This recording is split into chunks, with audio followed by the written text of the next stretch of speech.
Today, I'm going to explain an action movie called Goforbroke. Spoilers ahead. Watch out and take care. The movie opens with a boat drifting in the middle of the ocean, where we meet our protagonist, Zhang Yao. After retiring from the military, Zhang is taken up fishing, alongside his army buddies to support his family. The scene then cuts to 7 months later, when he finally returns to his home. To his dismay, his restaurant is locked, and his wife is nowhere to be found. A neighbor then informs Zhang that his wife has become a drug addict, and is now living under a bridge, alongside others like her. She lives with the trolls, and Anthony Kiedis now. Upon hearing this, a shocked Zhang immediately rushes there, and finds his wife in a terrible state. A flashback reveals that a few months prior, some thugs had arrived at a restaurant and tricked her into drinking alcohol laced with heroin. She became addicted after that, and eventually sold everything she owned just to buy more drugs. One day, while under the influence, she even abandoned her daughter alone on the street. The child was unfortunately struck by a truck and killed. Returning to the present, the woman is overcome with guilt and climbs to a railing to end her life. A distraught Zhang goes after her and pleads with her not to go through with it. He assures her that he'll take her to rehab and she can still recover and live a normal life. However, his wife has given up hope and ends up unaliving herself, leaving Zhang devastated. The scene then cuts to 2 years later, when a police officer named Andu conducts a raid on a drug trafficking hideout. He manages to seize a large number of drug packages and arrests the junkies. But suddenly, a man arrives to take the goods. He insists that only 2 packages are required for evidence, because this batch belongs to Mukun, the city's biggest drug kingpin. Although Andu is frustrated by this, he has no choice but to agree. We are then introduced to Mukun, who turns out to be an old man struggling with poor health. He is visited by his right-hand man, Heita, who informs him about Mukun's illegitimate son, Suang. According to Heita, Suang is currently imprisoned in the Philippines and is a highly dangerous convict. After his mother died, he grew up on the streets and became a gang leader at a young age. Heita reveals that Suang has committed countless murders and doesn't even hesitate to eat people. Despite the heinous crimes committed by his son, Mukun remains unfazed. He states that he will not live much longer and wishes to make amends for his past mistakes. The old man then urges Heita to bring Suang to him using whatever means necessary. In the following scene, we see Suang sleeping peacefully in his prison cell. Moments later, several guards charge in and begin attacking him all at once. After the criminal finally passes away, we see our protagonist, Zhang Yao, entering the room. He then puts on Suang's uniform and makes several cuts on his face to make himself look like him. The next morning, Zhang Yao, now under the identity of Suang, is let out of the prison. He heads to the city on a ship, and along the way, he is greeted by Andu. It turns out that the police officer has hired Zhang to impersonate Suang so that they can take down Mukun and his operation. Zhang also seeks retribution for what happened to his wife and daughter, whose lives were ruined by drugs. Therefore, Andu instructs him to adopt the role of Suang and gain the old man's trust to dismantle his empire. Later, we see Mukun in a meeting with his trusted business partner,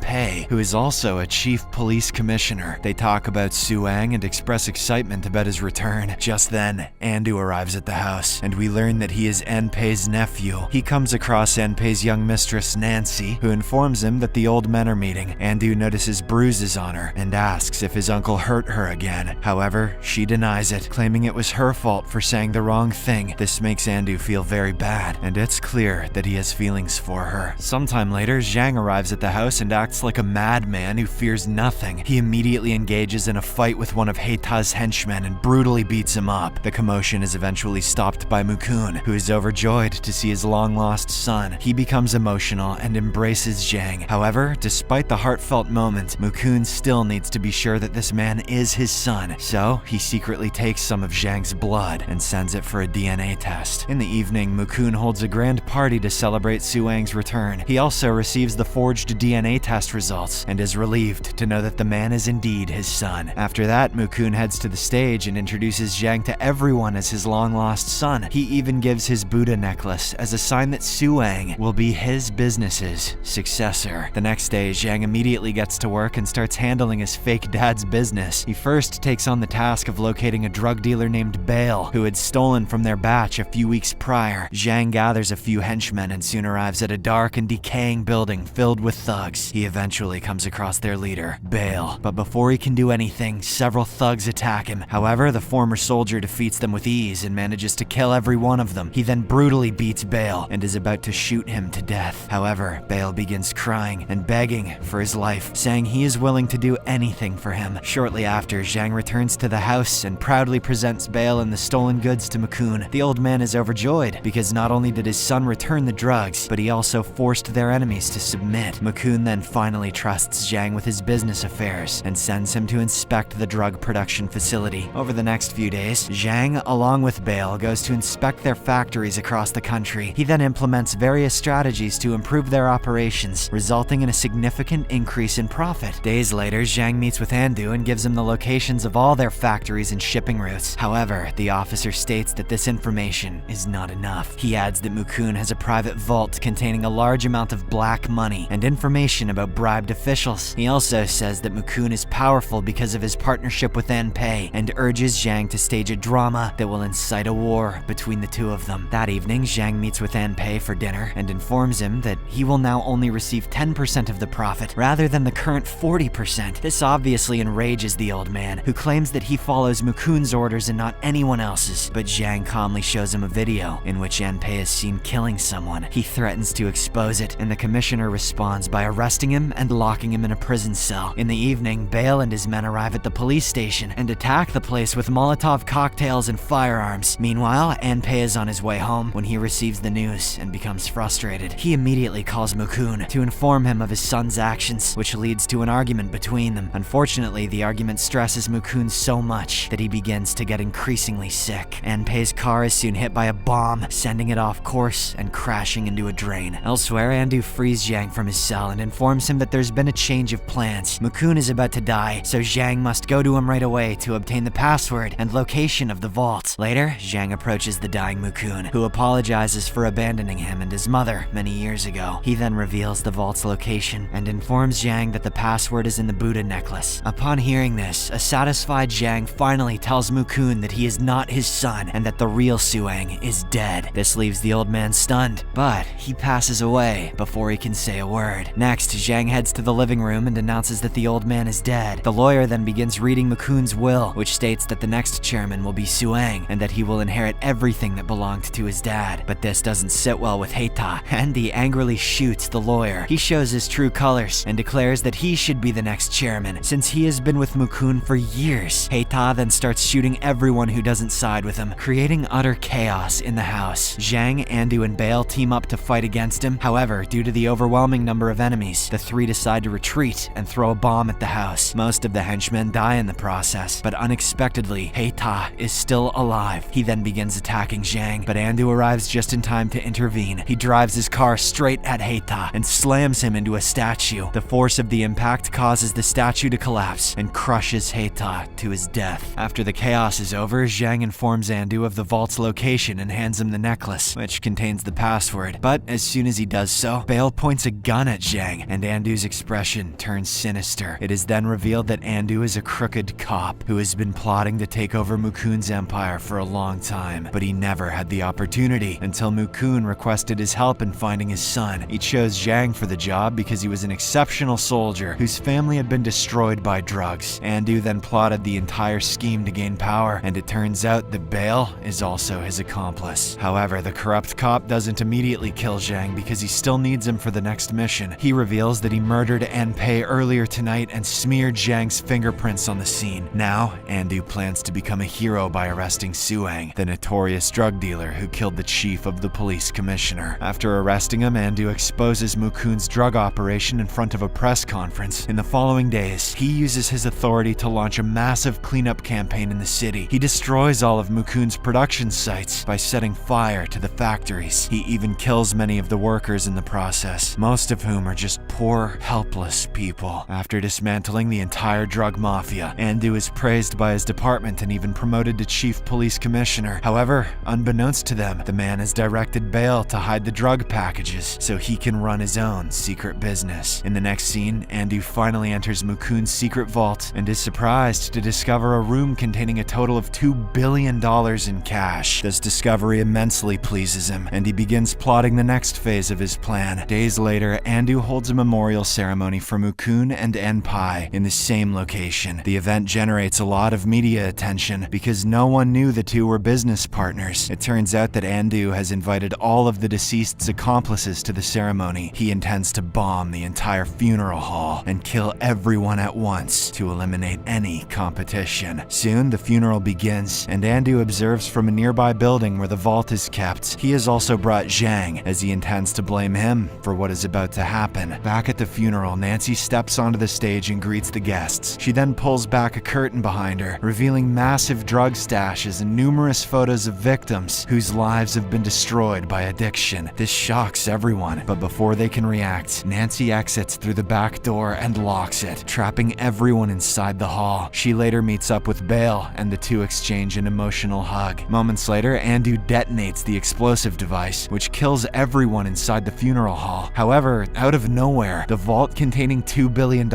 also explodes behind him, leaving him utterly stunned. The furious officer quickly realizes that this is all Zhang's doing. Through a flashback, we learn that Nancy was the daughter of an honest police commander who dedicated his life to fighting drugs. She worked as a doctor in a rehab, where she met Bale's younger sister, who was struggling with addiction. Nancy did everything she could to help the girl, and the young woman was eventually released from the facility. However, her recovery was short-lived, as she soon relapsed and ultimately ended her own life. On the other hand, Nancy's father was also killed by Mukun's gang since the commissioner was interfering with their business. This is when she ran into Bale, who was also grieving for his sister. They then went together to a shelter under the bridge, where addicts' families lived in appalling conditions. One day, some drug dealers attacked the shelter and demanded money from the addicts. Nancy and Bale tried their best to intervene, but were overpowered. Just when things seemed hopeless, Zhang appeared and saved the day by brutally beating the dealers and driving them out. From this incident, the trio decided to work together and seek revenge on those who had caused so many families to live in misery. Nancy first approached Enpai and used her charm to seduce him and gather inside info. She then turned her attention to Andu, knowing that he had a deep resentment for his uncle. Next, Bale pretended to be a drug dealer and deliberately appeared during one of Andu's raids. Zhang then made his appearance when he found out Andu was looking for someone to impersonate Suang. In this way, the three of them purposefully